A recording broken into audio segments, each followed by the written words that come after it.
Good morning. That was kind of wimpy. Good morning. Morning.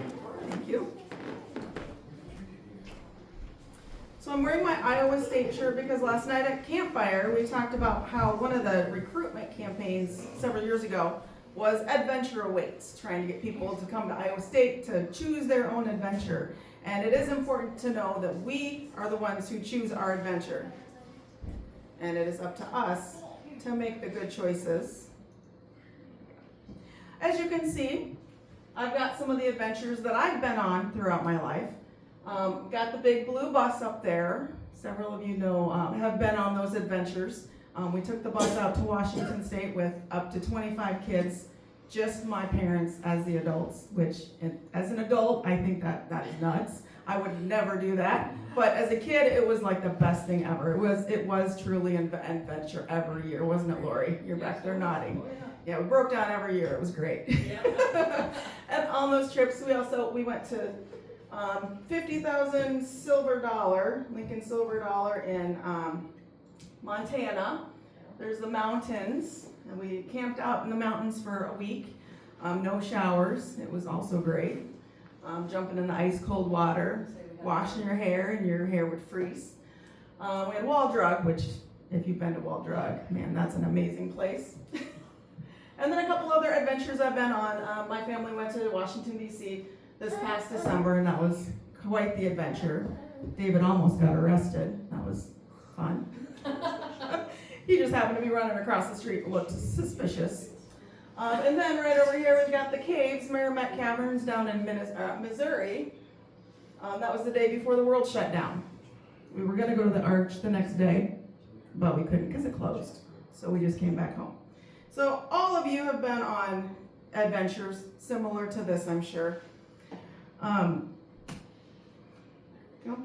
Forest bathing, or Shirin-yoku, is a Japanese practice of immersing oneself in nature, focusing on sensory engagement to connect with the forest and reduce stress.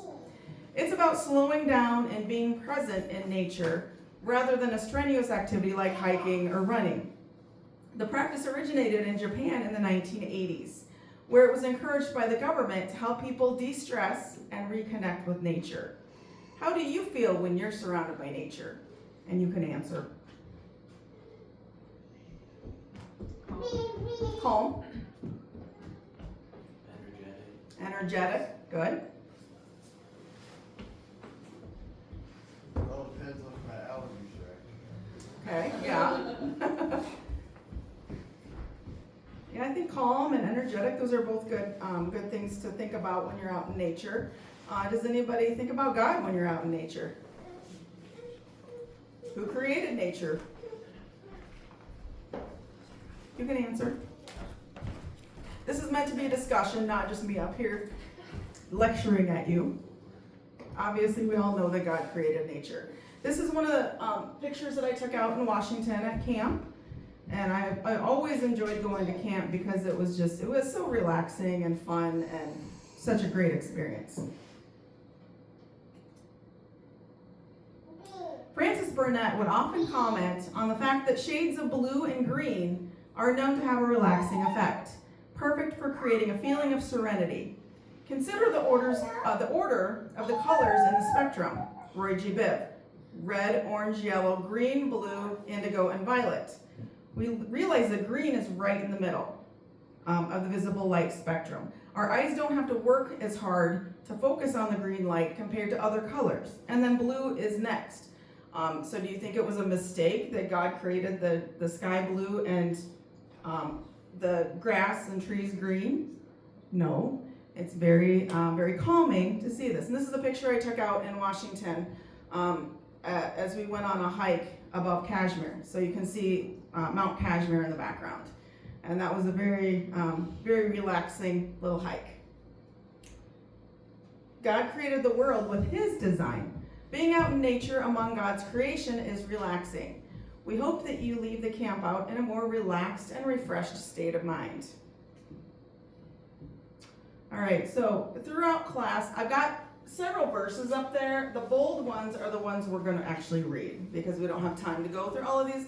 So if you're taking notes, you can go ahead and write all of these and look them up later. But today we're going to turn to Ecclesiastes 3:11.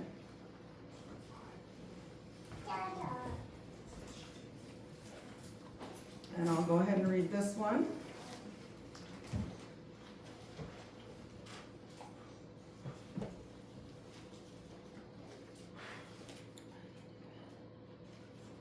Find it. Ecclesiastes 3:11 says, "He hath made everything beautiful in his time. Also he hath set the world in their heart, so that no man can find out the work that God maketh from the beginning to the end."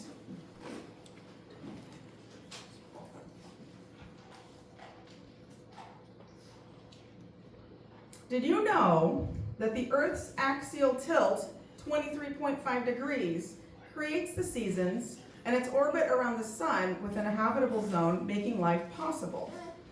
It's really interesting. It's at exactly the right angle to be able to have life on this earth. Think about the amazing complexity and diversity of life on earth and the mathematical precision of the laws of physics and chemistry. Man has figured out some of the laws of nature, but who wrote those laws? God did, yes.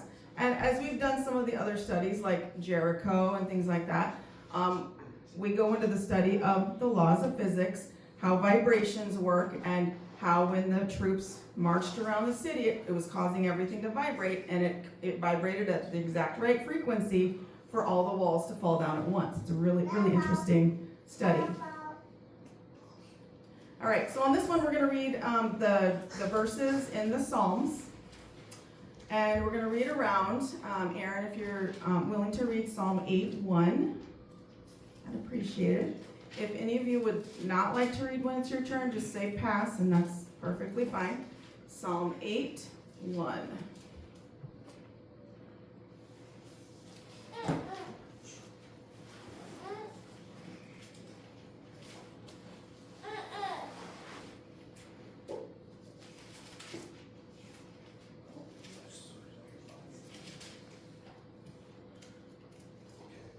O Lord, how excellent is thy name in all of the earth, who has set the glory above the heavens. Thank you. And then Psalm 19:1, Miranda. The heavens tell of the glory of God, and their expanse declares the work of his hands. And Psalms 24:1, Josh. The earth is the Lord's, and its fullness, the world and those who dwell therein. Thank you. Are there any comments on those verses? I think they're pretty self-explanatory, but if you feel like you want to interject anything, feel free to.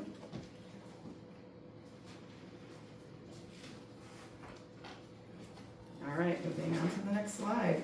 God created many amazing places in the world. Some of these are Iceland's Northern Lights. And actually, recently, there have been multiple times where we've seen the Northern Lights here in Iowa and probably in Illinois as well. Raise your hand if you actually went out and looked at them. It's really cool, wasn't it? Get out of the city where it's nice and dark and you can see them. The next one is the Amazon rainforest. That's pretty amazing. The Great Barrier Reef, Santorini, Greece, the Sahara Desert, Victoria Falls, you've got the Grand Canyon, Niagara Falls, Antarctica, and so many others. Raise your hand if you've been to any of the places that I listed up here. Awesome. Actually, have I? Oh yeah, I've been to Niagara Falls. That's the only one up there I've been to. But every single one of those places are beautiful. There are numerous accounts of beautiful places in the Bible. Can you guys think of any? Garden of Eden. Yep, that'll be the first one we talk about. Any others? Garden of Gethsemane. Okay. Anything with garden in it would probably be a beautiful place. There were the hanging gardens in Babylon. Yes, there were. Very good. Okay, so we'll be talking about the Garden of Eden first, and there's a couple other places we'll be talking about. So the Garden of Eden is found in Genesis 2, 8 through 9. The Garden of Eden, often referred to as simply as Eden, is a significant location in the Bible narrative, representing the original paradise created by God for the first humans, Adam and Eve.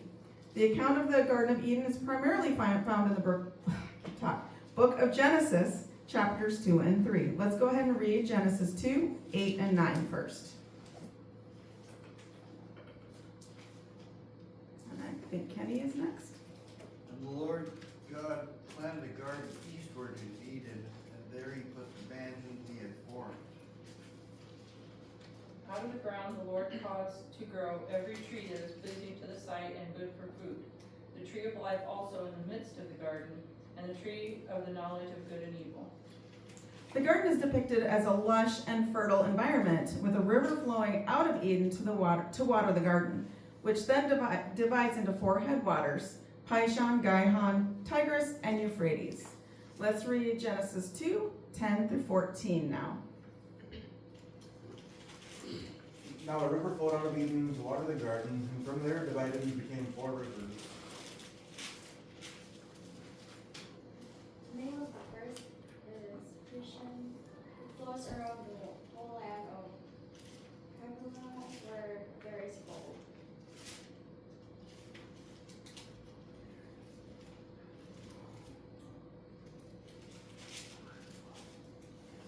Yeah, verse 12.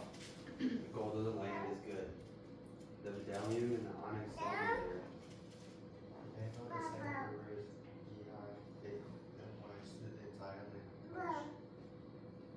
And the name of the third river is Hiddekel, that is which goeth towards the east of Assyria, and the 4th river is Euphrates.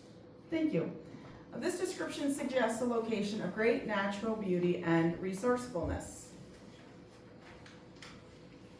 The next place we're going to talk about is the land of Canaan. I'm surprised nobody said this one when we were discussing this earlier. This is known as the land of milk and honey. I got a question. Yes. Did the Garden of Eden disappear? Or is it still somewhere where we can't find it? That is not something we know. We haven't been told that. I don't think. Are there any other thoughts on that? Did he destroyed in the flood? Go ahead. I was just gonna say, it didn't, I don't think it said it was destroyed, but they put angels to guard it. Mhm. So And no- we can't get to the tree of life, basically. Right. And what were you going to say, Sarah? I just said I didn't, maybe it was destroyed in the flood. Mm-hmm. Oh, yeah. Yeah, that's a good point. It probably was. But as far as it being here today, I don't know. We just wouldn't be able to see it probably. And all things are possible with God, so that is definitely a possibility. So the promised land, the land of Canaan, described as a land flowing with milk and honey, is indicative of abundance and fertility, which would include a variety of fruits, possibly including berries. The richness of the land is a testament to God's promise and blessing to his people. Let's read Exodus 3:8. Whoever is next. So I have come down to deliver them from the power of the Egyptians and to bring them up from the land to a good and spacious land, to a land flowing with milk and honey, to the place of the Canaanite and the Hittite and the Amorite and the Perizzite and the Hivite and the Jebusite. The Bible indicates that the land flowing with milk and honey is therefore the glory of all the lands. Let's read Ezekiel 20, verse 6, and then verse 15. Ezekiel 20, 6 and 15. In the day that I lifted up mine hand unto them, to bring them forth of the land of Egypt, into the land that I had espied for them, flowing with milk and honey, which is the glory of the whole land. Also with uplifted hand I swore to them in the wilderness that I would not bring them into the land that I had given them, a land flowing with milk and honey, the most beautiful of all lands. Yeah, so like I said, Canaan is known as the promised land. God promised Abraham and his descendants that they would inherit the land of Canaan. So it's very fitting that it's a beautiful place. New Jerusalem. This is another beautiful place. Let's go ahead and read Revelation 21, verse 2, 11, 18, and 21. Just for the sake of time, we don't want to read that whole passage. I saw, Oh, go ahead, whoever's next. I saw the holy city, the new Jerusalem, coming down out of heaven from God, prepared as a bride, beautifully dressed for her husband. What was the verse that we're on? This will be Revelation 21, 11. It shone with the glory of God, and its brilliance was like that of a very precious jewel, like a jasper, clear as crystal. They had a great high wall with 12 gates, and with 12 angels at the gates. On the gates were written the names of the 12 tribes of Israel. And then verse 18. And the building of the wall of it was of jasper, and the city was pure gold, like unto clear glass. And the gates, and the 12 gates were 12 pearls. Every several gate was one pearl. And the street of the city was pure gold, as it were transparent glass. The New Jerusalem is brilliant, shining with the glory of God. The city's light is like that of precious jasper, as clear as crystal. New Jerusalem itself is likened to purse gold, as clear as glass. So that's pure gold, I think, not purse gold. Pure gold. John also writes that the streets are made of pure and transparent gold. Let's read Ezekiel, we'll skip Revelation 22 and read Ezekiel 47:12.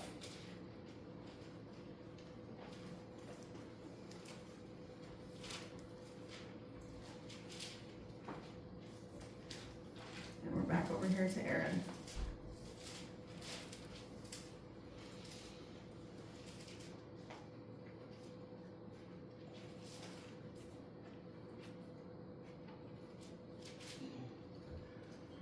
And by the river upon the bank thereof, on this side and that side shall grow all the trees for meat, whose leaf shall not. Sorry, my Bible's all stuck. It's stuck together. Fig neither shall fruit thereof be consumed, it shall bring forth the new fruit according to his months, because the waters they issued out the sanctuary, and the fruit thereof shall be for the meat, and the leaf thereof for the medicine. So this passage adds that the trees will bear fruit, different fruit every month, which I find really interesting. Let's read Revelation 4:11. Worthy are you, our Lord and our God, to receive glory and honor and power, for you created all things, and because of your will they existed and were created. So this verse reminds us to give thanks to God for the beauty and wonders of creation.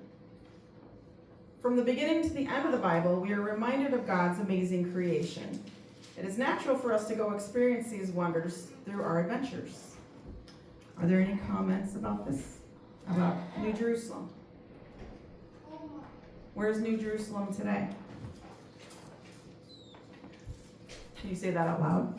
We couldn't all see your finger. Heaven? Yeah, that's where it is right now. It is going to come out of heaven to this earth. What is the most unique or beautiful area that you have ever seen?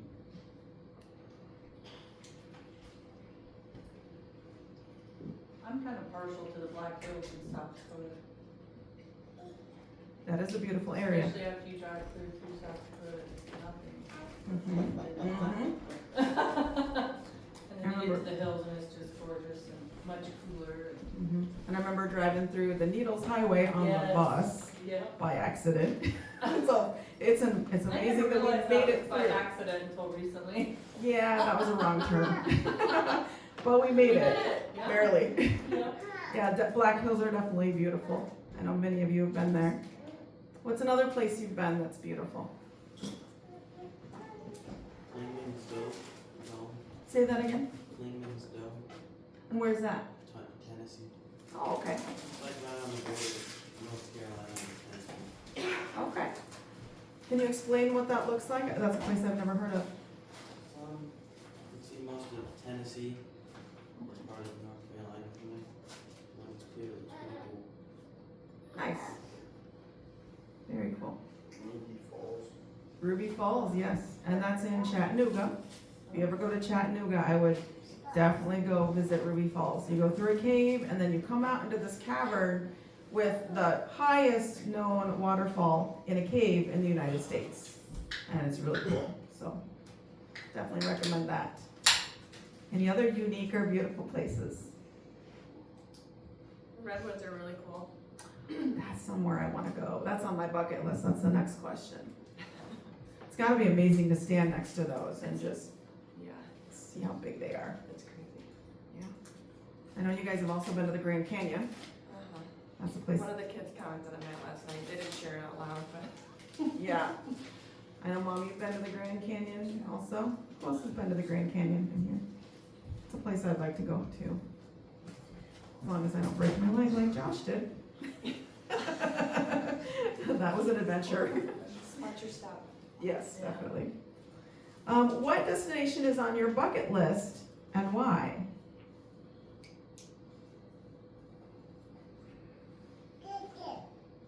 I'm making you think today.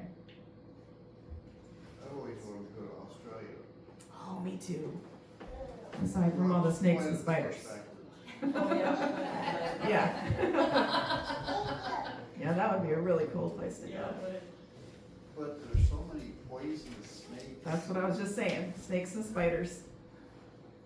But it's not like they're everywhere. You just have to be careful. I mean, tons of people live there and they're all alive still, so. Anybody else? I'd like to go to Italy. Italy's beautiful. Yeah. So is Austria and Switzerland. Okay. Did you know that the largest rock is 2,352 feet high, and that's Mount Augustus in Australia. So Kenny, when you're in Australia, you can go visit the largest rock in the world. The longest known cave system is 390 miles long, and it's Kentucky's Mammoth Cave. Has anybody been there? I don't think I have, but When I was a kid, cool. my aunt and uncle used to live in Kentucky, and they Oh. took us through there. Yeah, Okay. that's pretty amazing. They think it's 600 miles long. We didn't walk anywhere near 390 or Oh. 600 miles. Yeah. Sure not. But that's But it's huge. Yeah. The tallest waterfall is 3,212 foot high Angel Falls. I don't think anybody in here's been there. Where's that at? It is in, is that one I listed earlier? Zambia, Zimbabwe, maybe? I I thought it was South America, but think it's Venezuela. Venezuela, you're right, it is South America. Tallest known tree is 379 foot high Hyperion in California's Redwood Forest. Did you guys see that one? I don't think they have it marked. Oh, They don't have it marked. I don't think they want people to oh, mess with it. yeah. I could see people trying to carve their initials in it or something. Largest living structure is Australia's Great Barrier Reef, which I found really interesting. The hottest temperature ever recorded is 136 degrees Fahrenheit in El Azizia, Libya in 1922. The coldest temperature ever recorded was negative 128 degrees Fahrenheit in Antarctica's Vostok Station. Yeah, that's cold.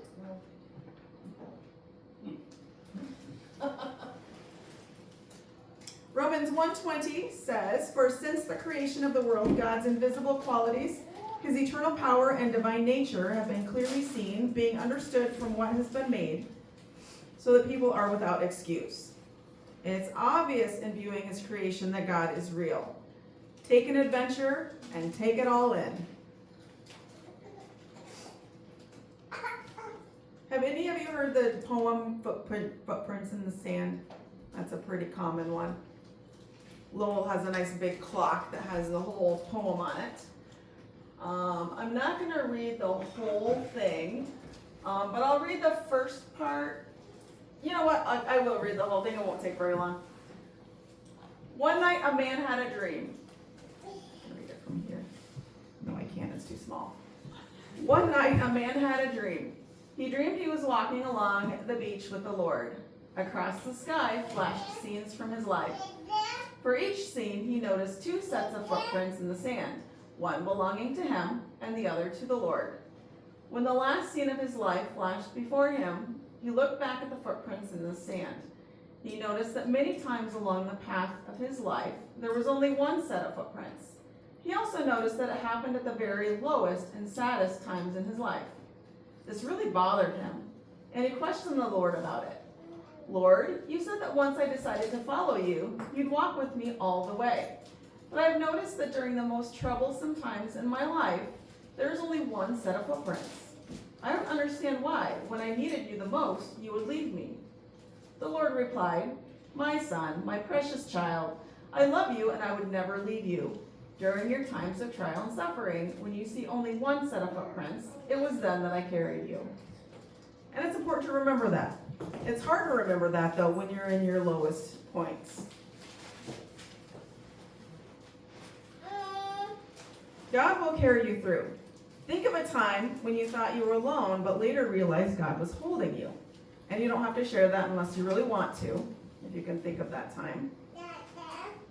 And we're not going to read Psalm 77, but you can definitely look that up and read that chapter if you'd like to on your own. There was a time when Elijah thought he was all alone. Yeah, you read my mind. That's coming up. We'll be talking about Elijah later. List some of the people in the Bible who felt the same way. Elijah was one of them. Can you think of anybody else who felt like they were alone or in really low parts of their lives? Ezekiel. Ezekiel, yes. We might be talking about him. I can't remember. He's one of them. Job. Job is a big one.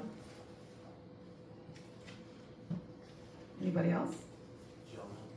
Yes, Jonah. That's a good one.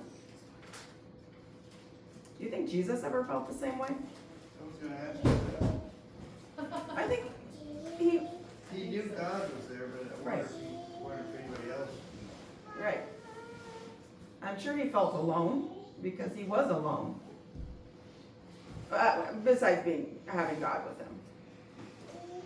Okay, so Elijah is the first one.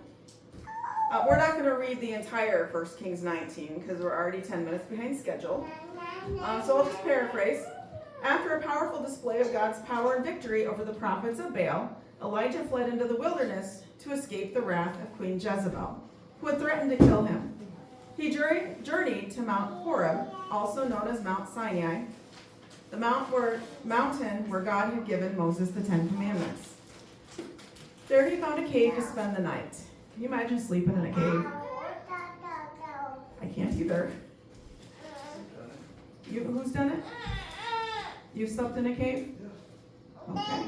I mean, it's better than sleeping out in the open in the elements, but that would be kind of scary, I think. While in the cave, feeling isolated and discouraged, Elijah had an encounter with God. God instructed him to stand on the mountain, and a series of powerful phenomena occurred. A wind, an earthquake, and a fire, but God was not in them.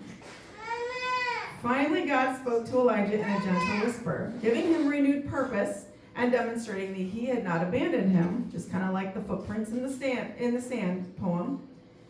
Can you relate to how Elijah felt? We kind of talked about that a little bit already. The next one is Israelites leaving Egypt.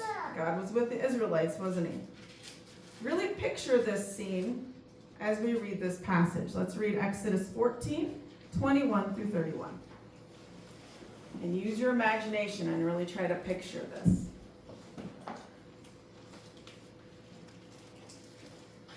I don't remember who's next. I think it's me. Okay.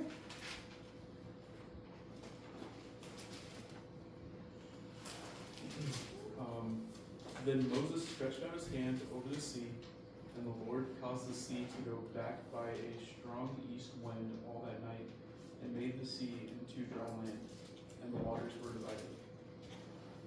The children of Israel went into the midst of the sea. sea upon the dry ground. The waters were wall unto them on the right hand and unto the left.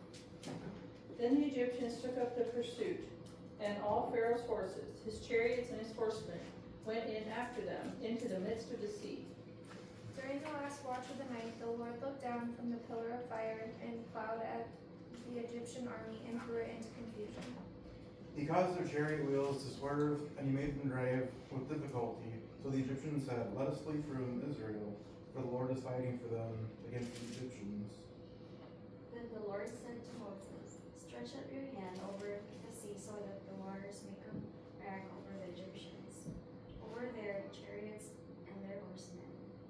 So Moses stretched out his hand over the sea, and the sea returned to its normal state at daybreak, while the Egyptians were fleeing right into it. Then the Lord overthrew the Egyptians in the midst of the sea. So fast and covered the chariots and horsemen by the time of the Pharaoh that had followed the Israelites into the sea. Not one of them survived. But the Israelites went to the sea on the dry ground, with a wall of water on their right and on their left. Thus the Lord saved Israel that day from the hand of the Egyptians, and Israel saw the Egyptians dead on the seashore. And when the Israelites saw the great power the Lord displayed against the Egyptians, the people feared the Lord and put their trust in him and in Moses his servant. Imagine what the Israelites were thinking at that time. Imagine the sense of relief when they saw the water come down on the Egyptians. Imagine what the Egyptians were thinking. That sense of panic. Really interesting. Another person is Rahab. Let's not read through these two verses. Can somebody tell me what Hebrews 11 is? Faith chapter. It's the faith chapter. The people that are listed in there are the ones that will for sure be saved. And Rahab is listed in there. That's what Hebrews 11:31 is. Rahab, a Canaanite resident of Jericho, who hid 2 Israelite spies sent to scout out the city. She is portrayed as a woman of faith and wisdom, helping the spies escape and ultimately receiving protection for herself and her family when Jericho was conquered. Noah was another one, and I think most of us are very familiar with the story of Noah, so we're not going to read all of that as well. But let's go ahead and read Psalm 91:4. Whoever's next.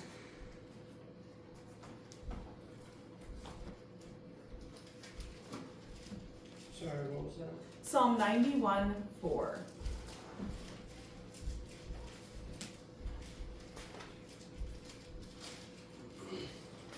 He will cover you with his feathers, and under his wings you will find refuge. His faithfulness will be your shield and rampart. Noah was a righteous man, blameless among his contemporaries, and a man who walked faithfully with God. He was one of the only righteous people on the earth. Try to imagine that. God protected Noah and his family by allowing them to be the only survivors on earth during the Great Flood. That is the ultimate protection by God. We know that wherever we're called to adventure, we are under God's care. Raise your hand if you've been to the Ark out in Kentucky. Yeah, that's pretty amazing. If you ever get the chance to go there, you should definitely go. It felt really real to us because as we were going, Mom and Lowell were on their little scooters. It started to pour as we started coming towards the Ark. And so we're running because it was like pouring down rain, and they're scootering along as fast as they could. But I felt that sense of urgency, like, oh no, we got to get to the Ark before it floods. So that was kind of interesting how that all worked out. I'm just curious, did the ark leak while you were in there? Nope. But it is massive. I would definitely recommend going if you're in that area. It's really interesting to see how they depict all the animals being put in there and everything, and even dinosaurs. Right, and even the feeding system and everything that they came up with, it's not necessarily exactly how it would have been at the time, but it's a really interesting thought process that they went through when they were putting together the Ark. All All right, so Shadrach, Meshach, and Abednego. This is a really interesting story. When my kids were little, Megan always wanted to review this one like every week because it was so interesting to her. So again, we're kind of running out of time, so we're not going to read the whole story, but I'll paraphrase it. The year is roughly 605 BC in Babylon. The Israelites have just been taken captive by Babylon. Nebuchadnezzar, king of Babylon, had ordered any young Israelite men who were handsome, knowledgeable, and skilled to be brought to his palace to learn the Babylonian language and study their people's knowledge. Among these men were 4 who stood out in biblical history: Daniel, Hananiah, Mishael, and Azariah. Those 3 are also known as Shadrach, Meshach, and Abednego. Seemed like an easy enough thing to do to just bow down. Just bow down and you'll be fine. However, Shadrach, Meshach, and Abednego knew that it was wrong to do so. Nebuchadnezzar was furious at their disobedience. Despite this, he decided to give them another opportunity to follow his instructions, but not without first asking pridefully who they think they were to think that their God could deliver them from his power. Their response was one of boldness and confidence. Let's go ahead and read Daniel 3:16 because that was their response. Nancy, I think you might be next. Daniel 3:16. So Shadrach, Meshach, and Abednego answered and said to the king, O Nebuchadnezzar, we are not careful to answer you in this matter. The fiery furnace was likely a large brick firing kiln. Nebuchadnezzar stamped his name on the bricks he used to build his kingdom. Millions of bricks bearing his name were produced by his royal brick crew to build his statues and buildings. There are still many of those bricks in existence today. The fire they were facing was most certainly lethal. A brick kiln in this era would reach roughly 1,832 degrees Fahrenheit, and it was made 7 times hotter, which is where we come up with the 12,824 degrees, so hot that it killed the men who threw the men in the fire. Just to give you a little bit of perspective, this is 3,000 degrees hotter than the surface of the sun. What an astonishing account of God's protection of those who remained loyal to him. I think we all know that those, all 3 of those men, there was actually an angel seen in the fire with them. They came out of the fire and they didn't even smell like smoke. Let's read James 1, verses 3 through 5.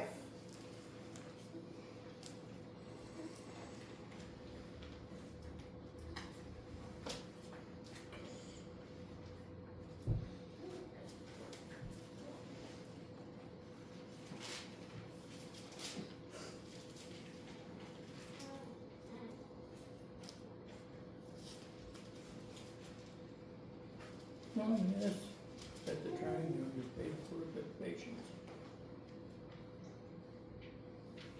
But let patience have her perfect work, that ye may be perfect and entire, wanting nothing.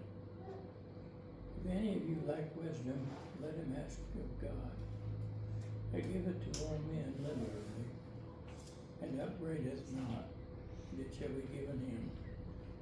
God will give us the wisdom if we ask for it. Who's one of the famous people in the Bible who asked for wisdom? Solomon. And did he get it? Yep. It's important to keep your faith. And that brings us to our intermission. So we'll reconvene back here about 10:40. There are some snacks downstairs if you're interested. Just try not to bother the classes that are going on. And we'll see you soon. Thank you for listening.